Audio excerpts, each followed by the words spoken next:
I pray na loobin ng Lord na pakinggan mo 'to hanggang dulo. Kanina, pumunta kami sa parents ko and kapag umuuwi kami do'n, palagi kami ng mommy ko nagse-share-an kami ng testimonies namin, nagba-Bible study kami. And yung anak ko nakisali and nagkuwento siya. Sabi niya, na-encounter niya daw si Lord Jesus. Nung 5 years old ako, nakita ko si Lord. Wow. Tsura ni Lord na. Ganito yung mukha niya. Yung parang sa super lang. Ganun itsura niya. Parang siyang transparent na yellow. May liwanag siya dito.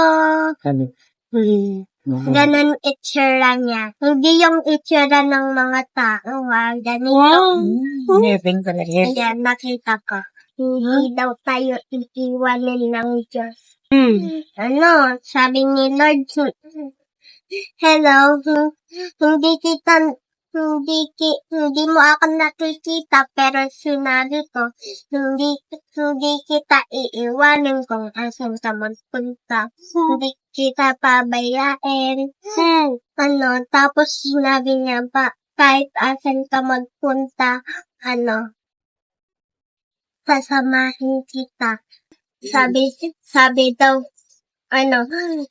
ng Diyos, hindi daw tayo iiwanin ng Diyos. Kasi siya, mahal niya tayo, sabi niya. Tapos sabi ni Jesus, pag akyat mo doon sa langit, lagi kita mamahal. Sabi niya, mahal niya daw ako. Unang Kronika 16, verse 34, purihin si Yahweh sa kanyang kabutihan, pag-ibig niya'y tunay, laging tapat, kailanman. Tapos may bahay ka doon, kulay yellow, mayaman ka na. 1 chapter 14 verses 2 to 3, sa bahay ng aking ama ay maraming tahanan, kung di gayon ay sinabi ko sana sa inyo, sapagkat ako'y paroroon upang ipaghanda ko kayo ng dakong kalalagyan. At kung ako'y pumaroon at kayo maipaghanda ng kalalagyan, ay muling paririto ako at kayo tatanggapin ko sa aking sarili, upang kung saan ako naroon, kayo naman ay dumuon. Tapos hindi ka na, may ka na, pwede ka nang lumipad, kagaya si Jesus, sabi daw niya. Tapos sabi niya, madaming pwede mong gawin, wala nang pera, wala nang babayaran, wala nang badness, wala nang badness, sadness, fear, anxiety, wala nang umiiyak, wala nang mag-aaway, doon sa heaven, sabi daw nila. Pahayag chapter 21 verse 4, papahiran niya ang bawat luha sa kanilang mga mata, hindi na magkakaroon ng kamatayan, ni magkakaroon ng pagluluksa at pagtangis, at kahit kirot ay di na rin mararanasan, sapagkat lumipas na ang mga unang bagay. Madaming pagkain para kumain ka agad. Pahayag chapter 22 verses 1 to 3, ipinakita rin sa akin ng anghel ang ilog na nagbibigay buhay. Ang tubig nito ay kasing linaw ng kristal at dumadaling mula sa trono ng Diyos at ng tupa, at tumaagos sa gitna ng pangunahing lansangan ng lungsod. Sa magkabilang tabi ng ilog ay may punong kahoy na nagbibigay buhay. Namumunga ito ng 12 beses sa isang taon, isang beses sa bawat buwan, at ang mga dahon nito ay ginagamit sa pagpapagaling sa mga bansa. Walang anumang isinumpa ng Diyos na makikita roon. Naroon ang trono ng Diyos at ng tupa, at sasambahin siya ng mga lingkod niya. Praise God. Sabi pa ni Jesus, nakabukas daw yung heaven . Tapos sabi niya, lagi kitang kakasamahan, lagi kitang may shield, hindi kita maaawin ng monster, sabi niya na. Yun na, tapos na. Praise God. And nagulat ako sa mga sinasabi niya kasi masyadong specific yung kwento niya. Even me, kami nag-uusap ng ganun. Yung mga pinapanood namin sa yung Superbook, ganyan, Bible stories, alam ko lahat ng pinapanood niyang yun. Wala dun sa mga pinapanood niya yung sinabi niyang lahat kanina. She mentioned about an angel playing harp.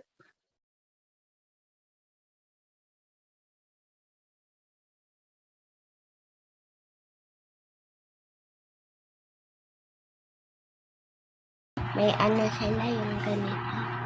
Harp? Ako may harp silang malaki. Kulay yellow tapos white. Hinanap ko yun. Hinanap ko yung verse na yun.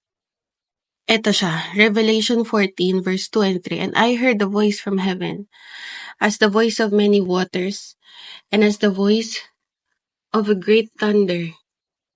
And I heard the voice of harpers harping with their harps. And they sang it as it were a new song before the throne and before the four beasts and the elders. And no man could learn that song but the 144,000 which were redeemed from the earth. So she could have seen this vision, a saint playing a harp. Kasi what I have understood in that verse, di ba, si King David, nagpe-play din siya ng harp. And that's what the verse mentioned. Sabi doon, 144,000 which were redeemed from the earth. Ibig sabihin, this could be the saints, not the angels, playing harps. Of course, it's her vision. And she saw that. Another one, she mentioned that the heaven's gate is open. It's open. Sabi niya, bukas ang gates of heaven, Mommy. Nakita mo yung gates ng heaven? Bukas yung 7 pero hindi na lang makikita yung nakabukas ng 7. Yellow yung heaven. Bukas ang gates of heaven para sa mga anak ng Diyos. I saw that verse but I searched it again. What verse is that specific? Sabi dyan sa 2 Peter 1:11, and God will open wide the gates of heaven for you to enter into the eternal kingdom of our Lord and Savior Jesus Christ. And God will open the gates of heaven for you to enter. The heaven's gate is open for those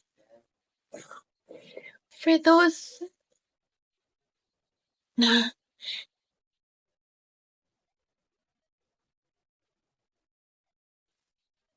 talagang tapat na naglilingkod sa Lord, na talagang tinanggap siya ng buong puso at tapat, na talagang naglingkod sa Kanya ng totoo, na talagang nag-share ng gospel niya.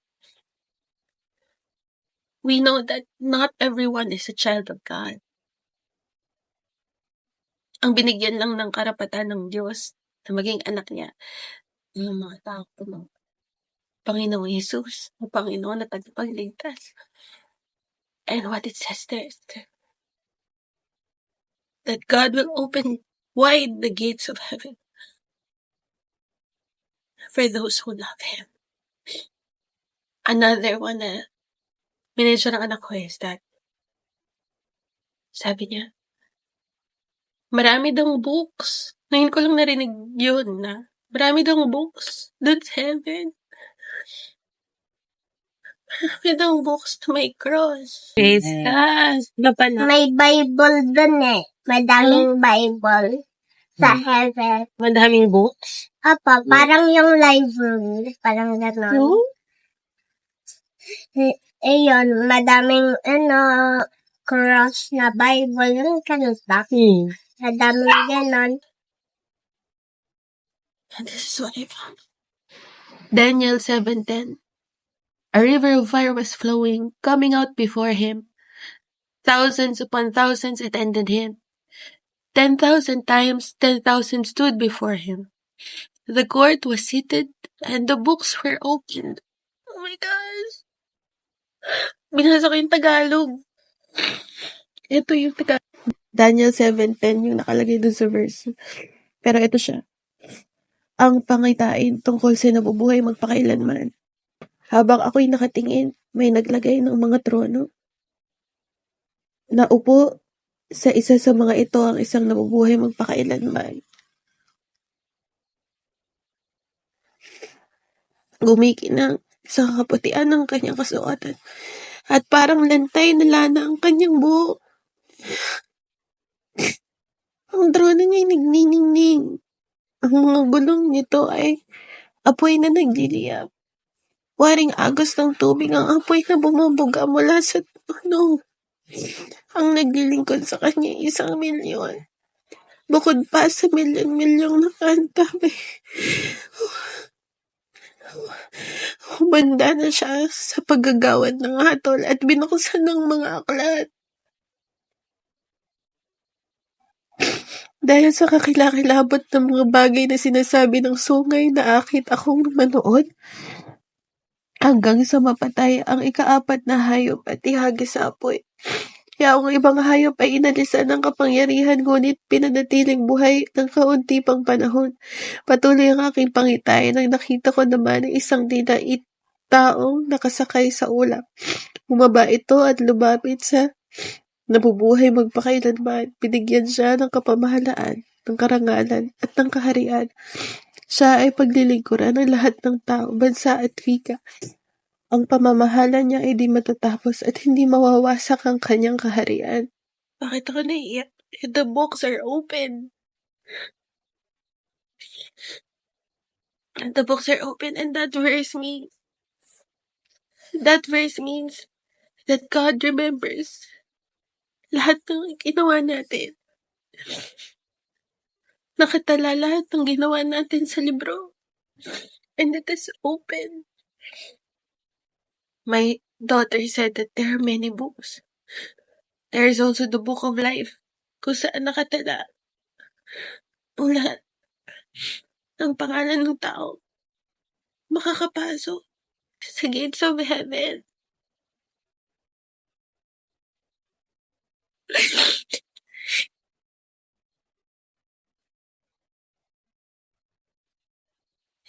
Maaaring sasabihin niyo, bakit iyak ng iyak yung mga nagpo-prophesy? Bakit iyak ng iyak? Bakit iyak ng iyak? Nakakaiyak talaga kasi pag na-encounter mo si Lord, may intindihan mo. And I pray na lahat niyo ma-encounter niyo ang Panginoon because God is telling everyone na He is preparing to come back. Kasi nakabukas yung heaven, hindi niya lang makikita nakabukas yung heaven. Kasi yung clouds na nakaharap dun kaya hindi niya makikita na heaven na nakabukas. Tapos bumaba lahat ng mga angel. Yung angel nagtra-trumpet, lahat ng angel. Tapos sabi ng angel, bababa ang Diyos dito. Wow! Tapos bumaba si Lord. Sa araw na iyon ay maririnig ang tinig ng arkanghel at ang tunog ng trumpeta ng Diyos. At ang Panginoon mismo ay bababa mula sa langit at sumisigaw. At ang mga namatay na sumasampalataya kay Kristo ay bubuhayin muna. Pagkatapos tayo namang mga buhay pa at natitira ay titipunin sa alapaap kasama ng mga binuhay upang salubungin ang Panginoon sa himpapawid. Sa gayon makakapiling natin siya magpakailanman. He is preparing to come back.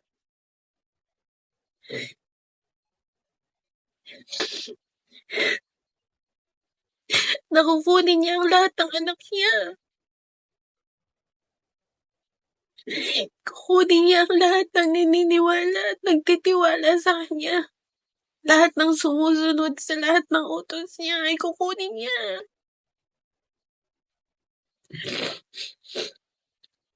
So sana makinig kayong lahat. To do the will of God. Accept Jesus as your true Lord and Savior. Hindi in words lang, but indeed by obeying Him. By repenting, so that you'll receive the Spirit of God and to continue to lead you. Because the end is near. Iba ang oras ng Diyos sa oras natin and no one will know. But you'll see the signs. You are seeing the signs already. So I pray that you will all receive salvation. In Jesus' name. May small Bible siya dala kasi para sa akin. Para sa'yo. Tapos, Tapos, nang lumaki na ako, 2 years old ako, naglalaro ako. Kasama ako ni Jesus. Tapos, nung 3 ako, kasama pa rin ako ni Jesus. Tapos, nung 4 ako, kasama ako ni Jesus. Nung 4 pa rin ako, kasama ako ni Jesus. Tapos, nung 5 na ako, kasama na ako ni Jesus. Tapos, nung 6 na ako, kasama na ako ni Jesus. paano anak? Nakita mo si Lord? Naalala mo yon? Naalala ko yan. Pinaalala ni Lord? Pinaalala ni Lord na promise niya sa akin yung lahat, lagi niya akong kasama. Na lagi mo Binigay siyang niya yung kasama? yung Bible na blue na may cross. Bible Tapos na sabi blue? na Bible. Tapos, binigay niya sa'yo po? Nasaan na yun? Sa soul. Si soul spirit mo? Tapos, Tapos naglalaro kami ni Jesus. Lagi ko siyang kasama, sabi niya. Tapos pag magiging 7 na ako, kasama ko. Lahat ng mga panahon na lalaki ako, kasama ko si Jesus. tama. Sabi po yun. Sino may sabi nun? Sabi daw niya sa Holy Spirit, sa ang spirit ko. Wow. Di niya daw ako pabayaan. Hanggang lumaki ako, hindi niya pa rin ako mababayaan. May shield of, may ako, armor of God. Praise God. Kahit pa pinagalitan mo ako. Nasa iyo yung shield. Kahit pinagalitan kita.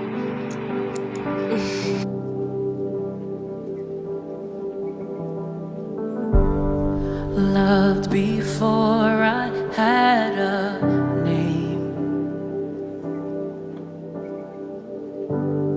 washed before I knew my shame. Oh, the Lamb was slain before the earth was laid. What an awesome price he paid. I owe it all to Jesus, all, every part of me, lying at his feet. I owe it all, that every breath I take rise to bring him praise, to the glory of one name, Jesus.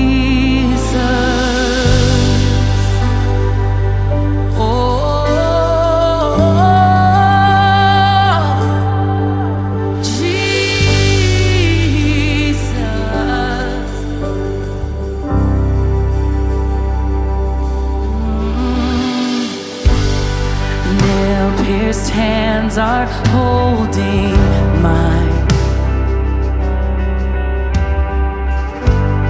A crown of thorns has freed my mind. Sin cannot exhaust the grace shown